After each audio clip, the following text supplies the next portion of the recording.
नमस्कार, जय हिंद. मी ॲडव्होकेट सागर वाकळे आपल्या सर्वांचं स्वागत करतो कायदा सर्वांसाठी या आपल्या यूट्यूब लेक्चर सिरीजमध्ये. मित्रांनो, या लेक्चर सिरीजच्या माध्यमातून आपण वेगवेगळे कायदे आणि कायदेविषयक संकल्पना समजून घेत असतो. आज असाच एक कायदा अगदी सखोल आपण समजून घेणार आहोत. जो कायदा, ज्या कायद्याचा वचक, ज्या कायद्याचा जरब निश्चित संघटित गुन्हेगारी आणि गुन्हेगारी विश्वामध्ये आहेच. बऱ्याचदा आपण हे कानावरती येत असतं की अमुक अमुक व्यक्तीवरती मोक्का लागला. आज आपण समजून घेणार आहोत मोक्का. अर्थातच हा जो शब्द आहे तो शब्दप्रयोग आपण आपल्या दैनंदिन बोलीभाषेमध्ये वापरत असतो. मात्र खरं त्याचं इंग्रजीमध्ये जे ॲब्रिव्हिएशन आहे ते MCOCA म्हणजे Maharashtra control of organise crime act 1999, Maharashtra संघटित गुन्हेगारी प्रतिबंधक अधिनियम 1999 हा कायदा अस्तित्वात आला. या कायद्याची पार्श्वभूमी काय आहे पहा. कोणत्याही राज्याला आपल्या राज्यामध्ये कायदा सुव्यवस्था सांभाळण्याचा जो काही अधिकार किंवा त्या राज्याचं जे कर्तव्य आहे त्या संदर्भात कायदे करण्याचे अधिकार भारतीय राज्यघटनेने राज्यांना प्रदान केलेले आहे. भारतीय राज्यघटनेच्या अनुसूची क्रमांक 7 आणि त्यामध्ये ज्या 3 याद्या आहेत त्यामध्ये केंद्र सूची, राज्य सूची आणि समवर्ती सूची.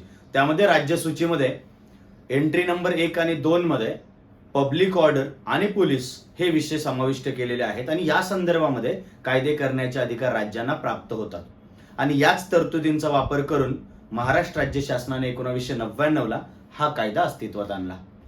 मुळात ह्या कायद्याची पार्श्वभूमी काय होती तर 1985च्या दरम्यान किंवा त्या कालावधीमध्ये पंजाबमध्ये ज्या काही टेररिस्ट ऍक्टिव्हिटीज आणि इन्सर्जन्सी ऍक्टिव्हिटीज चालायच्या तर त्याला कंट्रोल करण्यासाठी टाडासारखा कायदा आला. परंतु कालांतराने तो रिअपील करण्यात आला आणि त्याच्याऐवजी पोटासारखा कायदा आला. परंतु दोन्ही कायदे प्रचंड वादातीत आणि कॉन्ट्राव्हर्शियल ठरले होते. मग महाराष्ट्रामध्ये इन्सर्जन्सी किंवा संघटित गुन्हेगारीला आळा घालण्यासाठी राज्य शासनाने जो कायदा केला तो कायदा 24 फेब्रुवारी 1999 ला अंमलात आणला गेला. तो कायदा म्हणजे महाराष्ट्र संघटित गुन्हेगारी प्रतिबंधक अधिनियम 1999. आज तो कायदा आपण सखोल समजून घेणार आहोत. तत्पूर्वी तुम्ही हा चॅनल सबस्क्राईब केला नसेल तर तो सबस्क्राईब करा, कारण या माध्यमातून आपण अनेक कायदेविषयक संकल्पना समजून घेणार आहोत. आणि तुम्हालाही एखाद्या कायदेविषयक संकल्पना जाणून घ्यायची असेल, एखादा कायदा समजून घ्यायचा असेल तर कमेंट बॉक्समध्ये तुम्ही नक्की सांगा. त्यावरती तुमचं जे काही माझ्याकडे असणारं थोडंफार ज्ञान आहे ते तुमच्यापर्यंत पोहोचून कायदेविषयक संकल्पना तुम्हाला समजावून सांगितली जाईल. मित्रांनो, यामागचा हेतू हा आहे की जेव्हा जनतेमध्ये कायद्याविषयीची जाणीव निर्माण होते तेव्हा निश्चितरित्या त्याबद्दल आपण सजग असतो. आणि दुसरी बाब आहे की अगदी पोलीस अधिकारी असतील किंवा वकिली क्षेत्रामध्ये काम करणारे लोक असतील किंवा पुढे जाऊन स्पर्धा परीक्षांची तयारी करणारे लोक असतील किंवा अगदी ज्युडिशियल एक्झामची तयारी करणारे व्यक्ती असतील तर ह्यांच्यासाठी निश्चित या कायदेविषयक संकल्पना फायदेशीर ठरतील. तर आपण वेळ न घालवता सुरू करूया या आजचा हा कायदा समजून घेण्यासाठी. मित्रांनो, कोणताही कायदा म्हटलं ते की त्या कायद्याच्या कलम 1 मध्ये शक्यतो त्याचं नाव समाविष्ट असतं आणि कोणत्या वर्षी तो अंमलात आला ते असतं. परंतु दुसरं कलम हे अतिशय महत्वाचं असतं कारण शक्यतो कलम 2 मध्ये हे व्याख्या दिलेल्या असतात. हा जो कायदा आहे, कायद्याच्या अनेक प्रकारची वर्गीकरण केले जातात. त्याच्यामध्ये प्युनिटेटिव्ह असतील किंवा प्रोसिजरल असतील तर हे, किंवा आपण ज्याला लोकल ऍक्ट्स म्हणतो आणि स्पेशल ऍक्ट्स म्हणतो. तर हा जो कायदा आहे तो प्रक्रियात्मक कायदा आहे, प्रोसिजरल आहे. खरं तर हा कायदा कोणत्याही गुन्ह्याची व्याख्या करत नाही किंवा हा कायदा IPC मध्ये असणाऱ्या किंवा इतर कायद्यांमध्ये तरतूद असणारे जे काही गुन्हे आहेत तर त्या गुन्ह्यानुसार मिळणारी जी शिक्षा आहे त्या शिक्षेची एक प्रोसिजर सेट करतो. आणि हा संपूर्ण कायदा समजून घेत असताना कलम 2 हे अतिशय महत्वाचं आहे. कलम 2 जर समजलं तर उर्वरित कायदा आपल्याला फार सुंदररित्या समजतो. कलम 2 मधल्या सर्वच व्याख्या आपण पाहणार नाही, काही महत्वाच्या व्याख्या समजून घेणार आहे. त्यातली पहिली व्याख्या आहे अपप्रेरणा, अबेटमेंट ज्याला आपण म्हणतो.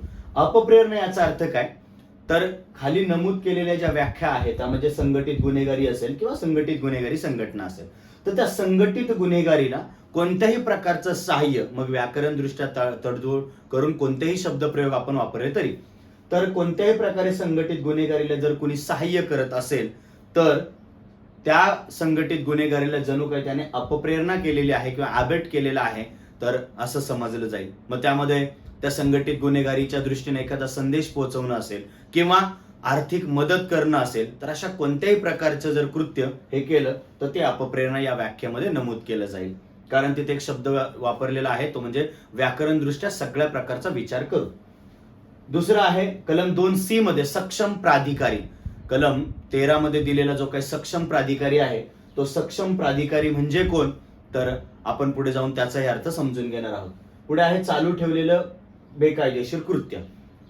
चालू ठेवलेलं बेकायदेशीर कृत्य विचारात घेत असताना सदर गुन्हा घडण्याच्या पूर्वीचा 10 वर्षाचा कालावधी विचारात घेतला जातो आणि 10 वर्षाचा कालावधी विचारात घेत असताना किमान 3 वर्षापेक्षा जास्त शिक्षेचे गुन्हे त्या सदर व्यक्तीने केलेले असावेत किंवा तसा आरोप त्याच्यावरती असावा आणि त्या गुन्ह्याचे चार्जशीट ॲप्रोप्रिएट न्यायालयामध्ये किंवा सक्षम न्यायालयासमोर गेलेले असावेत आणि न्यायालयाने त्याची दखल घेतलेली असावी.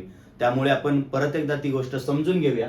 चालू ठेवलेले बेकायदेशीर कृत्य म्हणजे तो गुन्हा घडल्यापासूनच्या अगोदरचे 10 वर्षाचा कालावधी आणि 3 वर्षापेक्षा जास्त शिक्षेचे किमान 2 पेक्षा जास्त गुन्हे, म्हणजे किमान 2 गुन्हे त्याने केलेले असावे. अर्थातच मोक्का लागत असताना तो तिसरा गुन्हा असतो, किमान तिसरा गुन्हा असतो आणि मग हा मोक्का किंवा MCOC हा कायदा त्याच्यावरती त्या आरोपीला बुक केलं जातं. त्यानंतर पुढे आहे संघटित गुन्हेगारी. संघटित गुन्हेगारी याचा अर्थ असा होतो की जेव्हा संघटित गुन्हेगाराकडून आर्थिक लाभ मिळवण्याच्या दृष्टीनं किंवा कुणाला तरी मिळवून देण्याच्या दृष्टीनं किंवा इतर कोणत्याही कारणासाठी जेव्हा कोणतंही बेकायदेशीर कृत्य, जे की अंमलात असलेल्या कायद्याने बेकायदेशीर ठरवलेलं आहे, असं बेकायदेशीर कृत्य करण्याच्या उद्देशाने हिंसा पसरवली जाते, धाकदपटशा केला जातो, तेव्हा त्याला संघटित गुन्हेगारी असं म्हटलं जातं. इथे एक गोष्ट लक्षात ठेवायची की आर्थिक लाभ आणि हिंसा हे खरं तर अति महत्वाचे शब्द या व्याख्येमध्ये आहेत.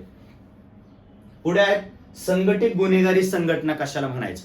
आपण सिंडिकेट हा शब्द इंग्रजीमध्ये बऱ्याचदा आपल्या कानावरती येतो. तर सिंडिकेट याचा अर्थ काय किंवा संघटित गुन्हेगारी संघटना याचा अर्थ काय. 2 किंवा 2 पेक्षा जास्त सदस्य असलेले जे काही सदस्य असतील, सिंडिकेट असेल, ते 2E मध्ये असणारी संघटित गुन्हेगारी त्यांनी जर केली तर त्या संघटनेला संघटित गुन्हेगारी संघटना असं म्हटलं जातं. या व्याख्या आपल्याला पुढे जाऊन पण वेगवेगळी कलम समजून घेत असताना कामाला येणार आहे. कलम 3 जे की अतिशय महत्वाचं आहे. कलम 3 आणि 4 जे या कायद्याने स्थापित केलेली जी प्रक्रिया आहे त्या प्रक्रियेनुसार वेगवेगळ्या प्रकारच्या शिक्षेची तरतूद करतं. मग 1A मध्ये काय सांगितलंय बघा. जर एखाद्या सिंडिकेट कडनं किंवा संघटित गुन्हेगारी संघटनेकडनं संघटित गुन्हा घडून आणत असताना किंवा गुन्हा करत असताना जर मृत्यू झाला असेल, जर मृत्यू ओढावला गेला असेल, मृत्यू झाला असेल, मग त्यामध्ये अगदी 392, 394, 395 सारखा 396 कुठचाही गुन्हा असेल, म्हणजे अगदी डकॉयटी सारखे गुन्हे असतील आणि मग जर मृत्यू घडून आला असेल, अशा वेळी त्या संघटित गुन्हेगारीमध्ये जे काही एंगेज असणारे जे सदस्य आहेत त्यांना मृत्यूदंड किंवा जन्मठेप आणि 1 लाख रुपयाचा आर्थिक दंड अशा प्रकारच्या शिक्षेची तरतूद 3(1)A मध्ये करण्यात आलेली आहे.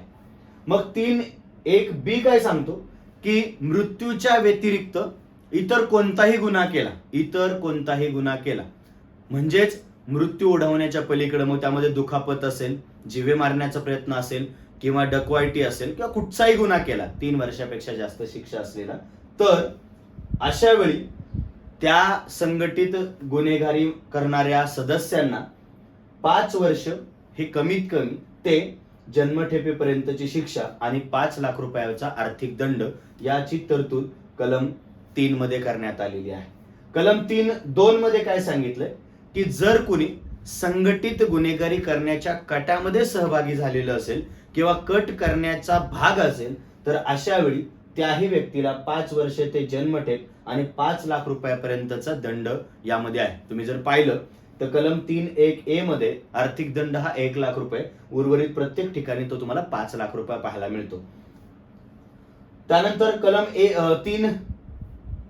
3 मध्ये गुन्हेगारा जर आसरा, म्हणजे संघटित गुन्हा करणाऱ्या गुन्हेगाराला जर एखाद्या व्यक्तीने आसरा दिला तर त्या व्यक्तीसाठी शिक्षेची तरतूद 5 वर्ष कारावास ते जन्मठेपेपर्यंतचा कारावास आणि 5 लाख रुपयापर्यंतचा दंड हा आरोपितांना आसरा देण्यासाठी सुद्धा आहे. कलम 3 पोटकलम 4 मध्ये संघटित गुन्हेगारी संघटनेचा सदस्य असणे, म्हणजे जर एखादा व्यक्ती या सिंडिकेटचा जर मेंबर असेल किंवा सदस्य असेल तर अशा व्यक्तीला सुद्धा 5 वर्ष ते जन्मठेपेपर्यंतची शिक्षा आणि 5 लाख रुपयापर्यंतच्या दंडाची तरतूद करण्यात आलेली आहे. कलम 3(5) मध्ये काय सांगितलंय पहा, जर एखाद्या व्यक्तीने जर या संघटित गुन्हेगारीतून मिळवलेली संपत्ती जर धारण केली तर त्या व्यक्तीला 3 वर्ष ते जन्मठेप आणि 2 लाख रुपयापर्यंतचा दंड आहे. तुम्ही पाहिलं तर कलम 3(1)(a), कलम 3(1)(b), 3(2), 3(3), 3(4) आणि 3(5) यामध्ये वेगवेगळ्या प्रकारच्या गुन्ह्यांसाठी केलेली शिक्षेची तरतूद आहे. मी अगोदरच सांगितलं होतं की हा जो कायदा आहे तो प्रोसिजरल आहे. तो कोणत्याही प्रकारच्या गुन्ह्याची व्याख्या करत नाही, तो शिक्षा देतो त्याच गुन्ह्यांसाठी. परंतु इथे फक्त शब्द महत्वाचा आहे, संघटितरित्या पार पडलेले गुन्हे. याचं कारण आहे, प्रत्येक व्यक्तीला शांततेने जगण्याचा अधिकार आहे आणि म्हणून एखाद्या समाजाचं किंवा एखाद्या ठिकाणामध्ये एखाद्या व्यक्तीच्या शांततेने जीवन जगण्याचं किंवा त्यांच्या अगेन्स्ट ज्यावेळेस क्राईम केले जातात आणि ते संघटितरित्या केले जातात त्याला आळा बसावा यासाठी ही प्रोसिजर सेट केलेली आहे. शिक्षा तर आपण पाहिली की शिक्षा तर आहेच, ही शिक्षा फार काही नवीन नाही, परंतु प्रोसिजर दृष्ट्या हा कायदा कडक करण्यात आलेला आहे. पुढचं कलम पाहूया, कलम 4, की जर एखाद्या व्यक्तीने संघटित गुन्हेगारीतून मिळालेली बेहिशोबी मालमत्ता, महत्वाचा शब्द आहे बेहिशोबी मालमत्ता, म्हणजे योग्यरित्या जर त्याचा हिशोब तो व्यक्ती देऊ शकला नाही, जर जवळ बाळगली, कुणाच्या वतीने, संघटित गुन्हेगारी संघटनेच्या सदस्याच्या वतीने जर जवळ बाळगली तर अशा व्यक्तीला ती संपत्ती बाळगल्या प्रकरणी 3 वर्ष ते 10 वर्षाचा कारावास आणि 1 लाख रुपयापर्यंतचा दंड असू शकतो. आणि कलम 20 नुसार विशेष न्यायालयाने तरतूद केल्याप्रमाणे राज्य शासन ती संपत्ती जप्त करू शकतं. कलम 4. कलम 5 विशेष न्यायालय. 2020च्या अगोदर जर आपण विचार केला तर ही विशेष न्यायालय जी आहे ही साधारण परिक्षेत्र म्हणजे पोलीस परिक्षेत्र स्तरावरती असायची, परंतु आता जवळजवळ प्रत्येक जिल्हा स्तरावरती ही विशेष न्यायालय स्थापन केली जातात. हे जे विशेष न्यायालय आहेत या विशेष न्यायालयामध्ये काम करणारे जे न्यायाधीश असतात ते न्यायाधीश, सत्र न्यायाधीश किंवा अप्पर सत्र न्यायाधीश या दर्जाचे न्यायाधीश साधारण त्या विशेष न्यायालयामध्ये न्यायाधीश म्हणून काम करत असतात. म्हणजेच हा जो कायदा आहे हा विशेष न्यायालयाची स्थापना करण्याची देखील तरतूद करतो. आपण पाहिलं अॅट्रॉसिटीज ऍक्ट असतील किंवा पोस्को सारखा कायदा असेल, या कायद्यांअंतर्गत देखील विशेष न्यायालय स्थापन केली जातात. तर या कायद्यासाठी सुद्धा विशेष न्यायालय आहे.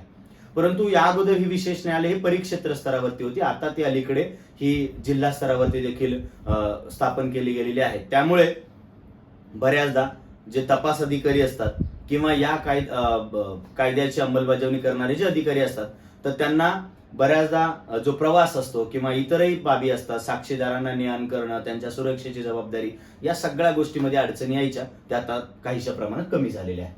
कलम 8 मध्ये या कायद्याची अंमलबजावणी करत असताना किंवा आरोपितांना शिक्षेपर्यंत पोहोचवण्यासाठी जो विशेष सरकारी अभियोक्ता या कायद्यासाठी नेमला जातो राज्य शासनाकडून, त्याचा अनुभव हा 10 वर्षाचा साधारण असतो.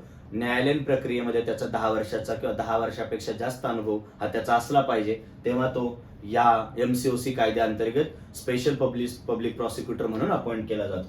कलम 12 मध्ये मधले जी कलम आहेत ती कलम ही तितकीशी महत्वाची नाही. कलम 12 नुसार या कायद्याअंतर्गत आलेला कोणताही निर्णय असेल किंवा जामिनावरची सुनावणी असेल तर त्या संदर्भामध्ये मधलं बाबतचं जे अपील आहे ते उच्च न्यायालयामध्ये केलं जातं. मात्र कालावधी महत्वाचा आहे की न्याय निर्णय आल्यानंतर 30 दिवसाच्या आतमध्ये तुम्ही उच्च न्यायालयामध्ये त्या संदर्भात अपील केलं पाहिजे. कलम 13 सक्षम प्राधिकारी. आपण इकडे पाहिलं होतं की कलम 2C मध्ये सक्षम प्राधिकाऱ्याची व्याख्या आणि तो सक्षम प्राधिकारी आहे कलम 13 मध्ये. मग तो सक्षम प्राधिकारी कोण असतो? तो साधारण राज्य शासनाचा सचिव दर्जाचा.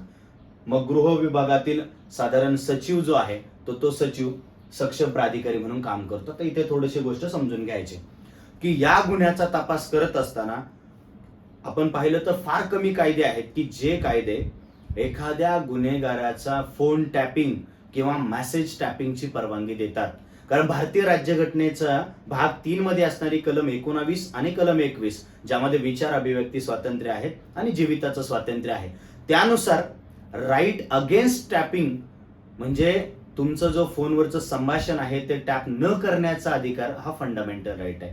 आणि मग तो फंडामेंटल राईट वरती आघात करत असताना ती अतिशय महत्वाची प्रोसिजर फॉलो केली जाते. आणि म्हणून हा जो सक्षम प्राधिकारी आहे, हा सक्षम प्राधिकारी हा परवानगी देत असतो कलम 14 नुसार संघटित गुन्हेगारीमध्ये एंगेज असणाऱ्या त्या आरोपितांचे फोन किंवा मेसेज टॅप करण्याचा हा सक्षम प्राधिकारी परवानगी देत असतो. मग याला अर्ज कोण करतं? तर साधारण पोलीस अधीक्षक किंवा पोलीस आयुक्त या दर्जाचे अधिकारी त्यांना अर्ज करत असतात की आम्हाला मेसेज टॅपिंग किंवा कॉल टॅपिंगची परवानगी देण्यात यावी. परंतु इथेही एक गोष्ट लक्षात ठेवायची की याने दिलेला जो निर्णय असतो, या सक्षम प्राधिकाऱ्याने दिलेला जो काही परवानगी असेल त्या परवानगीचं पुनर्विलोकन सुद्धा केलं जाऊ शकतं. त्याच्यासाठी एक कमिटी तयार केली जाते. महाराष्ट्रामध्ये जर पाहिलं तर राज्य शासनाचे मुख्य सचिव, त्यानंतर गृह विभागाचे अप्पर सचिव किंवा प्रधान सचिव आणि विधी विभागाचे सचिव या तिघांची कमिटी या अधिकाऱ्याच्या न्यायनिर्णयाचं पुनर्विलोकन करत असते. त्यामुळे ही जी प्रोसिजर आहे ही अतिशय महत्वाची आहे या कायद्याची. पुढे आहे पुराव्यासंबंधीचे विशेष नियम.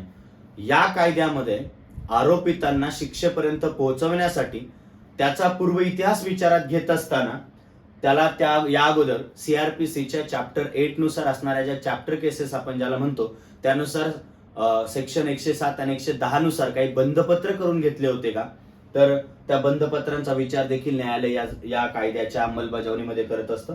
त्यानंतर त्या आरोपीला प्रतिबंधात्मक स्थानबद्धतेमध्ये या अगोदर यापूर्वी कधी टाकलं होतं किंवा या अगोदर त्याच्यावर तशी कारवाई केली होती का, आणि या कायद्याअंतर्गत सदर आरोपीवरती कुठला खटला भरला होता का, या सगळ्याचा विचार केला जाईल आणि ते संबंध मानलं जाईल आणि अर्थातच ते रेलिव्हंट मानून हा खटला पुढे चालवला जाईल. मित्रांनो, या सगळ्यामध्ये या पुढची ही 2-3 कलम अतिशय महत्वाची आहेत. का हा कायदा गुन्हेगारांवरती जरब बसवतो.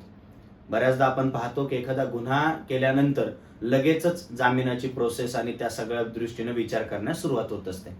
या कायद्याच्या अंमलबजावणीच्या दृष्टीने जर विचार केला तर कलम 21 अतिशय महत्वाचं. कलम 21 अतिशय महत्वाचं जे की साधारणतः या कायद्याविषयीचा सगळा जो क्रक्स किंवा सार आहे तो आपल्यामध्ये समाविष्ट करतो. कलम 21 सांगतं की या कायद्यानुसार जे काही अपराध असतील ते दखलपात्र मानले जातील. या कायद्यानुसार जे काही अपराध असतील ते दखलपात्र मानले जातील. कलम 21(2) सांगतं की सीआरपीसी सेक्शन 167 मध्ये जे काही शब्द आहे त्यामध्ये 15 दिवसाऐवजी 30 दिवस असा शब्द प्रयोग विचारात घ्यावा आणि 60 दिवसाऐवजी 90 दिवस हा विचारात घ्यावा. थोडंसं आपण त्याला नीट समजून घेऊ.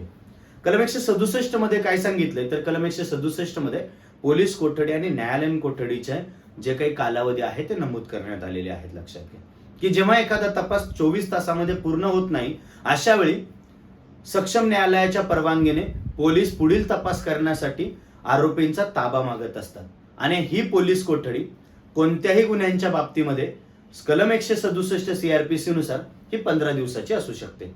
कोणत्याही परिस्थितीमध्ये जास्तीत जास्त ती 15 दिवसाची असू शकते. मात्र या कायद्यानुसार पोलीस कोठडीचा कालावधी हा 30 दिवसांचा आहे आणि म्हणून हा कायदा आरोपींवरती वचक बसवतो. दुसरी बाब, सलग 30 दिवस कोठडी मिळेल किंवा पाहिजे असंही कुठे नमूद करण्यात आलेलं नाही. पाहिजे तेव्हा पाहिजे तशी ती पोलीस कोठडी संबंधित पोलीस अधिकारी आपल्या तपासाच्या दृष्टीने मागू शकतात. 60 दिवसाच्या ऐवजी 90 दिवस इथे न्यायालयीन कोठडीच्या कालावधीचा विचार करण्यात आलेला आहे.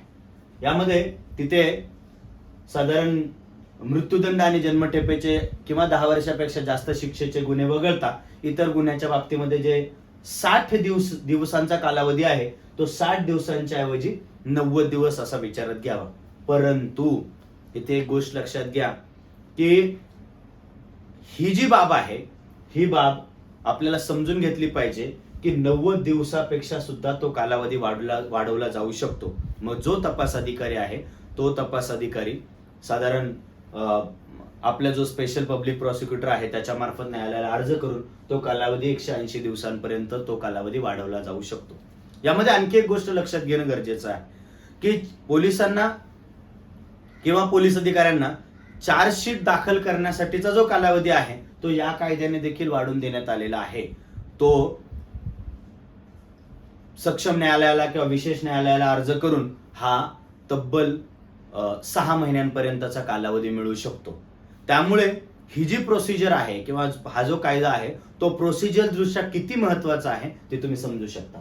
कलम 21(3) मध्ये सांगितलंय की सीआरपीसीचं प्रकरण 33 मध्ये असणारं कलम 438 अटकपूर्व जामीन या कायद्याला लागू नाही. म्हणजे हा कायदा किंवा या कायद्याअंतर्गत दाखल झालेला जो गुन्हा आहे तो गुन्हा जर दाखल झाला तर तुम्हाला 438 अंतर्गत असणारे जे अँटिसिपेटरी बेलचे जे राईट्स आहेत ते राईट्स तुम्हाला मिळत नाही. कलम 21(4) मध्ये असणाऱ्या जामिनाबाबतच्या तरतुदी अतिशय महत्वाच्या, जिथे की विशेष न्यायालयाचे विवेकाधिकार देखील येतात. कलम 21(4) मध्ये सांगितल्याप्रमाणे या गुन्ह्याखाली अटक केलेल्या आरोपीला सरकारी अभियोक्त्याने बाजू मांडल्याशिवाय जामीन मंजूर केला जाणार नाही किंवा मुक्त केलं जाणार नाही. सोबतच जर या विशेष सरकारी वकिलांनी किंवा अभियोक्त्यांनी जर विरोध केला तर तो या अपराधामध्ये दोषी नाही अशी खात्री त्या विशेष न्यायालयाची पटली पाहिजे आणि पुन्हा असा तो अपराध करणारही नाही अशा 2 खात्री पटल्यानंतरच ते न्यायालय त्या आरोपीला मुक्त करतं. आणि मग यामध्ये प्रचंड कालावधी जातो. आपण ऐकतो की मोक्काचा आरोपी 3 वर्ष, 4 वर्ष, 5 वर्ष हा साधारण तुरुंगामध्ये राहिल्याचं आपल्याला पाहायला मिळतं. आणि न्यायालयीन प्रक्रिया ही जी आहे ती अतिशय संत वेगाने असल्या कारणाने आपल्याला हा जो कायदा आहे तो आरोपींवरती किंवा गुन्हेगारांवरती निश्चितरित्या वचक बसवतो. पुढे आहे शाबितीची जबाबदारी. आपण भारतीय पुरावा कायद्यामध्ये पाहतो की जवळजवळ कायद्यांची जी शाबितीची जबाबदारी आहे ती जबाबदारी ही जो कुणी आरोप करतो त्याच्यावरती असते किंवा सरकारी पक्षाची असते आपण ज्याला म्हणतो, कारण it is crime against state. मात्र हुंडाबळी आणि बलात्कारासारख्या गुन्ह्यामध्ये ही त्या आरोपीची जबाबदारी असते की तो गुन्हा त्यानं केला नाही. म्हणजे शाबितीची जबाबदारी, बर्डन ऑफ प्रूफ ही त्या आरोपीवरती असते. हाही कायदा तेच सांगतो की जर या प्रकारे गुन्हा नोंदवण्यात आला असेल आणि हा गुन्हा नोंदवल्यानंतर जे काही सबळ पुरावे आढळून आले तर किंवा त्यानंतर शाबितीची जबाबदारी ज्या व्यक्तींवरती संघटित गुन्हेगारीचा आरोप केलेला आहे त्या आरोपितांवरती की त्यांनी ते कृत्य केलं नाही अशा प्रकारचं बर्डन ऑफ प्रूफ हे त्या आरोपितांवरती राहील. कलम 23(क) ही प्रोसिजर पोलीस अधिकाऱ्यांच्या दृष्टीने अतिशय महत्वाची आहे. आपण त्याच्यावरती सखोल बोलणार आहोतच. पहा की एखादा गुन्हेगार किंवा एखादा गुन्हेगारी संघटनेच्या संदर्भामध्ये जेव्हा आरोपींना मोक्कामध्ये बुक करायचं असतं, बुक करणे ज्याला आपण म्हणतो की त्यांच्यावरती मोक्का लावायचा असेल किंवा MCOC ऍक्ट अप्लाय करायचं असेल तर अशा वेळी त्याच्या काही कंडिशन्स आहेत त्या आपण अगोदर पण पाहिल्यात की साधारण या अगोदर त्यांनी 2 किंवा 2 पेक्षा जास्त गुन्हे अटेम्प्ट केलेले असले पाहिजेत, 3 वर्षापेक्षा जास्त शिक्षा त्या गुन्ह्यांना असली पाहिजे आणि विशेष म्हणजे चार्जशीट न्यायालयामध्ये जाऊन न्यायालयाने त्याचा कॉग्निझन्स किंवा दखल घेतलेली असली पाहिजे. आणि आता ज्यावेळी नवीन गुन्हा, लक्षात घ्या की अगोदरच्या गुन्ह्यांना विचारात घेऊन फक्त मोक्का किंवा MCOC लावला जातो, पण अगोदरच्या गुन्ह्यानंतर जेव्हा MCOC लावला जातोय तेव्हा तो नवीन गुन्हा घडलेला असला पाहिजे. जुन्याच गुन्ह्यासाठी तो MCOC लावला जाऊ शकत नाही. मग नवीन गुन्हा घडलाय, आता गुन्हा घडत असताना त्याचा एक अहवाल हा तपास अधिकाऱ्याकडनं तयार केला जातो आणि तो तपास अधिकाऱ्याकडनं तो त्या संघटित गुन्हेगारीचा अहवाल हा पूर्व परवानगीसाठी पोलीस उपमहानिरीक्षक DIG किंवा पोलीस महानिरीक्षक म्हणजे IG यांच्याकडे पाठवला जातो आणि या दर्जाच्या अधिकाऱ्यांमार्फत या गुन्ह्यामध्ये त्या आरोपींना बुक करण्याची परवानगी दिली जाते. परंतु त्या आदेशामध्ये किंवा त्या परवानगीमध्ये हे नमूद असतं की या गुन्ह्याचा पुढील तपास किमान DYSP किंवा ACP दर्जा, शहरी भागाच्या बाबतीमध्ये ACP दर्जाचा अधिकारी करत असतो आणि त्याच्या नावाचा उल्लेख त्या आदेशामध्ये केलेला असतो आणि त्या आदेशाने मग तो तपास सुरू होत असतो. एकदा की तपास सुरू झाला, तपास पूर्ण झाला, चार्जशीट तयार झालं तर ते चार्जशीट न्यायालयामध्ये दाखल करण्याची जी परवानगी आहे ती ऍडिशनल DGP म्हणजे अतिरिक्त पोलीस महासंचालक किंवा अप्पर पोलीस महासंचालक या दर्जाच्या अधिकाऱ्यांच्या परवानगीने परवानगी घेतली जाते आणि तदनंतर ते चार्जशीट हे कोर्टामध्ये सबमिट केलं जातं आणि मग कोर्ट त्याची साधारणतः दखल घेत असतं. कलम 24 हेही अतिशय महत्वाचं आहे की एखाद्या लोकसेवकाने या कायद्याच्या अंमलबजावणी करत असताना जर हयगय केली किंवा हयगय निदर्शनास आली तर त्याही व्यक्तीला या कायद्याअंतर्गत 3 वर्षाची शिक्षा ही ठोठावली जाऊ शकते. आणखी याबाबत इतरही काही गोष्टी आहेत.